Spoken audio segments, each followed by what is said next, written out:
Hello again. Welcome to the Colma Branch. I've been busy for a little while building this next section down, but I thought today we'd take a trip down Old Mission Road and get down toward Holy Cross Cemetery and see what's going on. We're going to pass a couple of sites that are still there, are really old, over 100 years old now, and anyway, check them out and see what's going on. So, here we are at the top of Old Mission Road, right where it splits off from El Camino Real, and we get to see the hill job coming up, working its way up through the cemeteries, led by an ALCO S2. The year is about 1960, somewhere around then.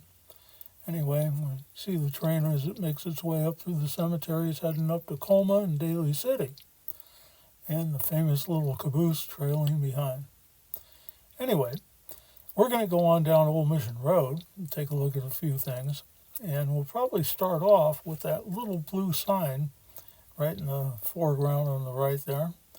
Talk about it for a little bit and we'll go from there, see where it takes us.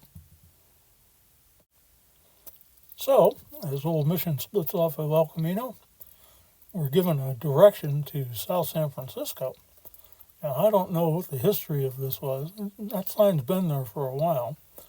Here we see a Market Street Railway 40-car line heading down Old Mission Road, and you can see the signs there. So the picture dates prior to 1944 when Market Street merged into the Muni, but the Market Street Railway disappeared, but the sign remained, and it was there as long as I was a kid. So here we are, looking down Old Mission Road. Now this is after the 40-car street line disappeared, because that'd be right there in the camera in front of us. But the duck pond would be to the left, and the old sign for South City would be to the right. A little bit further down, here are the Market Street Railway tracks, the 40 line going down Old Mission. And it's passing the old pump house that served Holy Cross Cemetery's irrigation system. I ran across a good drawing of this. I think the pump house was built in the early 1900s. I'm trying to chase that down a little bit. But one thing interesting, you'll notice that it was built perpendicular to the railroad tracks as opposed to Mission Road. An interior shot of the pumps, and later an exterior shot when the pump house had been replaced and had been leased out for some other purposes.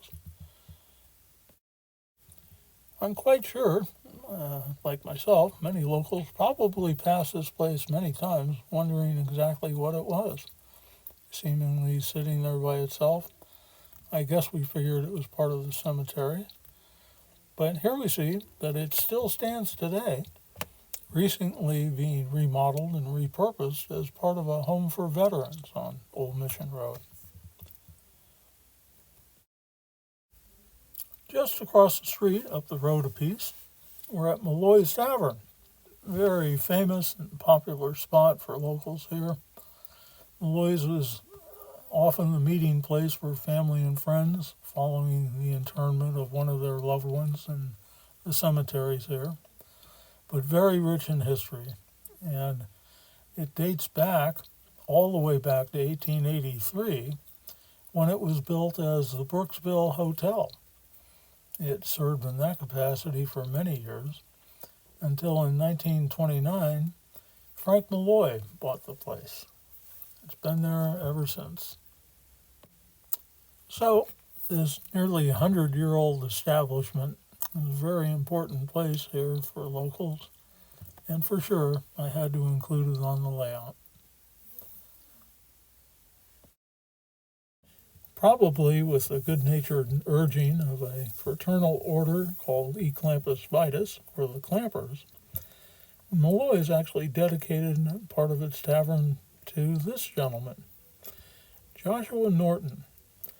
He came to San Francisco in 1849 and made some money selling lots, then took that amassed wealth and tried to corner the rice market. Well, it failed miserably, and he lost everything. Penniless, he He disappeared for about a month, and then he reappeared in this fancy regalia, promptly going into the San Francisco Bulletin's office and having them print up an edict that proclaimed him Norton the First, Emperor of the United States and Protector of Mexico, which they promptly published in their paper.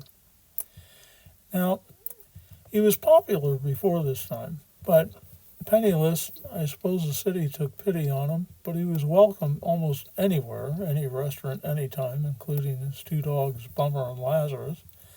But penniless, he went to a printing office and probably ordered, the printer to print out some script so that he would have money to pay various businesses and so on as he roamed the city, and was always gladly accepted.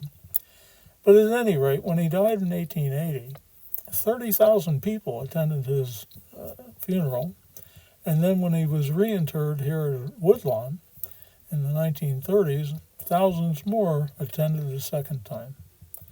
Now, at risk of losing many subscribers and certainly not wanting to wish or start to anything here, I just add, this probably wouldn't be the last time this country would witness such an experience. Here we are at the grade crossing just past Malloy's. It wasn't always at grade. I'll tell a little bit here. Here's the 14 car coming down the old right-of-way past Molloy's here. And you can see crews shoveling up what appears to be the muck of a storm left behind. Old Mission Road used to go under the Southern Pacific to the left there, but this area flooded quite often and became a real problem. So the answer was they just fill in this whole area and get the streetcar past this point in a new elevation.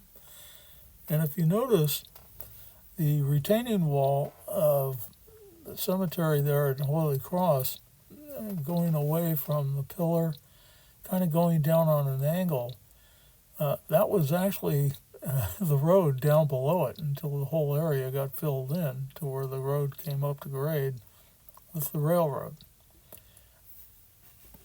With the crossing at grade, protected by the old wigwam magnetic flagman signals, I dare say it wasn't too much of an inconvenience to motorists. Though the trains were slow, they weren't very long, and I dare say it didn't hold you up any longer than it would at a major intersection today, for sure.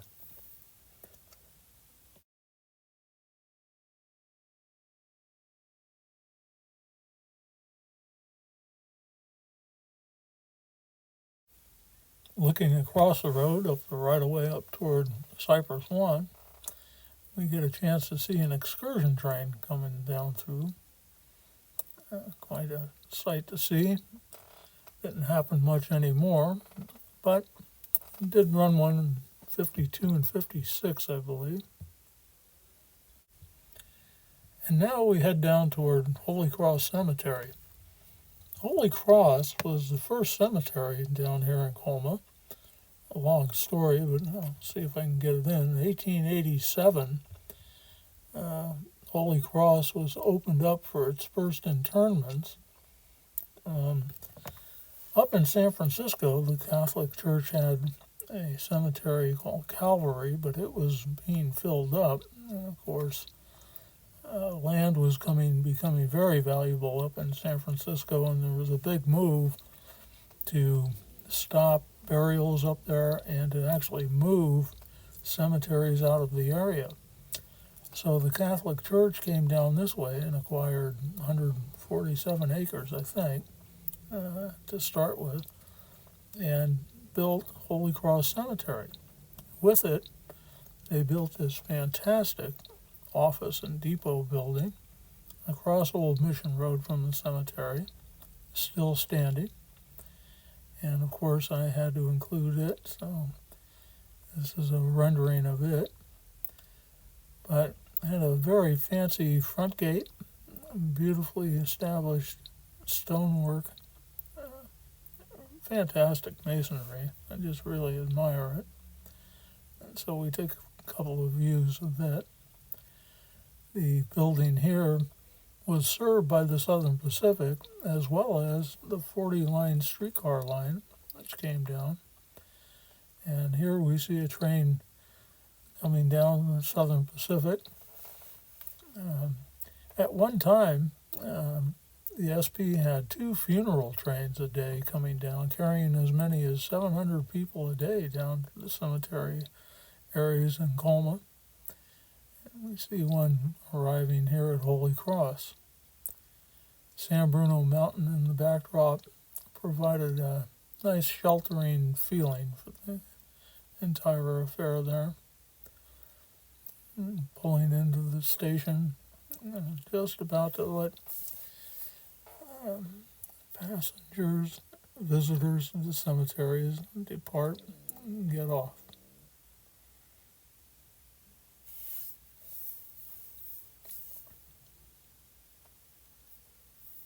The building, a very handsome building, kind of interesting in that it was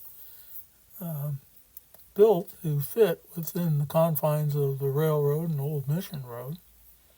But in 1906, of course, it suffered some major damage. It was quickly restored and rebuilt, and here we see trains later on coming down past it.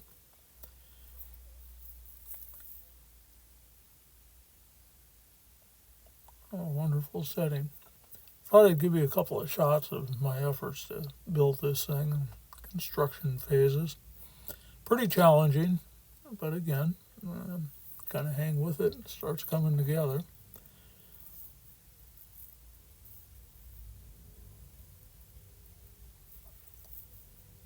One view, this is the track side of the building, and you'll notice how the building kind of fits to the angle of the railroad here, done on purpose.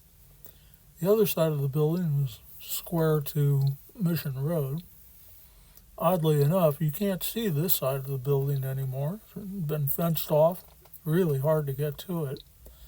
So getting a chance to look at it once again, quite a thrill for me anyway.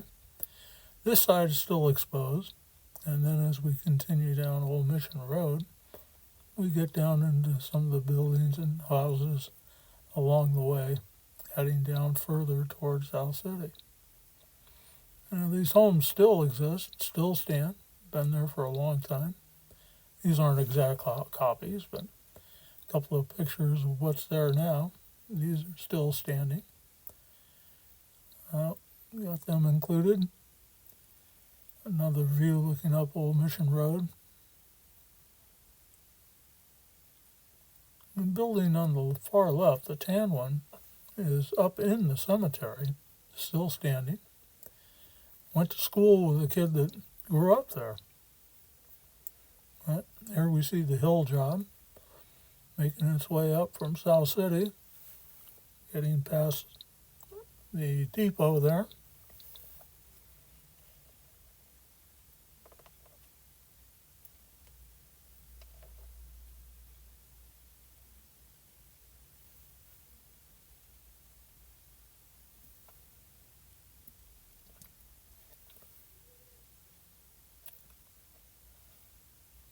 As I said, the time period here is about 1960. The ALCO S2 has been shopped and got a brand new paint job in red and scarlet. And very handsome. And there's our caboose. I actually rode that thing when I was a kid. Crossing again the Old Mission Road. Making its way up out past Holy Cross and on its way up to Cypress Lawn.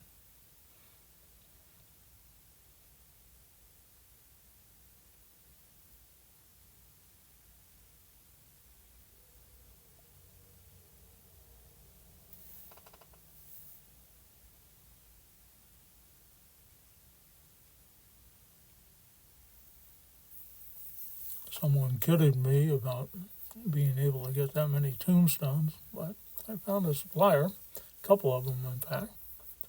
They helped out. But I thank you for looking in today. Hope you enjoyed it. great to be alive in Colma.